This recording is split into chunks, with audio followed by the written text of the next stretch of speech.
Spring is nearly here, which means it's time for a little spring cleaning. And joining us today is holistic health expert and best-selling author Amy Lee McCree. Amy, it's good to have you again. You're always so good at these DIY recipes, so you have some healthier alternatives when it comes to cleaning solutions.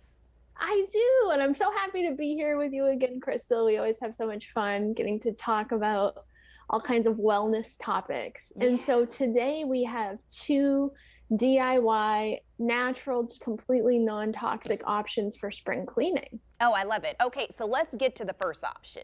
Okay, so our first option is a natural disinfectant. So you'd put it in a spray bottle, just like, a typical spray bottle. You can buy a clean one. You can use an old one if you clean it out really well.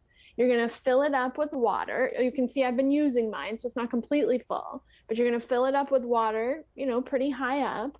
And then you're going to use antibacterial, antimicrobial, antiviral essential oils, and you're just going to really go for it with those. So you're going to use your oils. You're going to use sage, you can use thyme, you can use clove if you like that scent.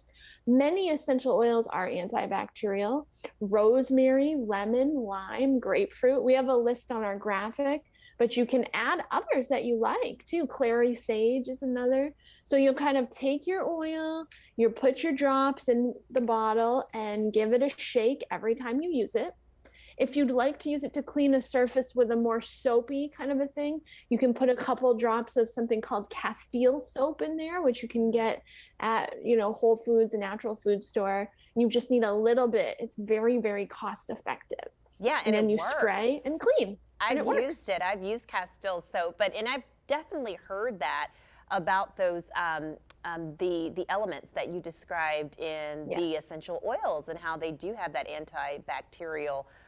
They do. The antibacterial elements to it. So they're disinfecting the surface in a natural way, so you're not inhaling harsh chemicals that are not good for the body.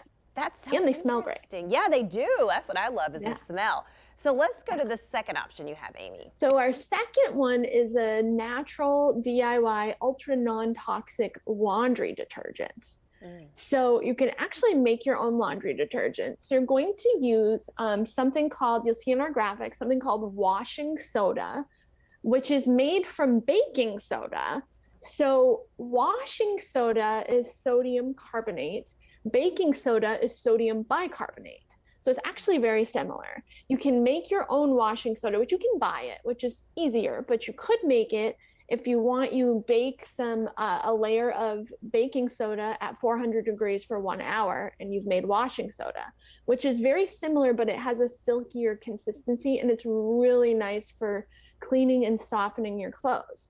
So you'll use your washing soda and a little bit of baking soda for scrubbing action. And then you'll use as many of your trusty essential oils as you'd like. So in our recipe, we say lemon or lavender. You could use both.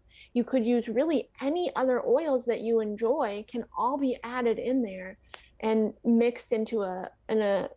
So bergamot, grapefruit, lime. You could put rosemary in there, whatever scents you gravitate towards, you can add.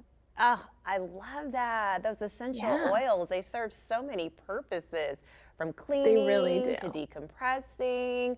You can use it in your hair, you can use it on your skin. I mean, they're just really all purpose. That was so interesting, Amy. I love that. People can find more of your recipes at Amy, that's Lee, Leigh, McCree.com, and we'll put that on our sister station's website, news3lv.com. Amy, thank you so much. Thank you so much.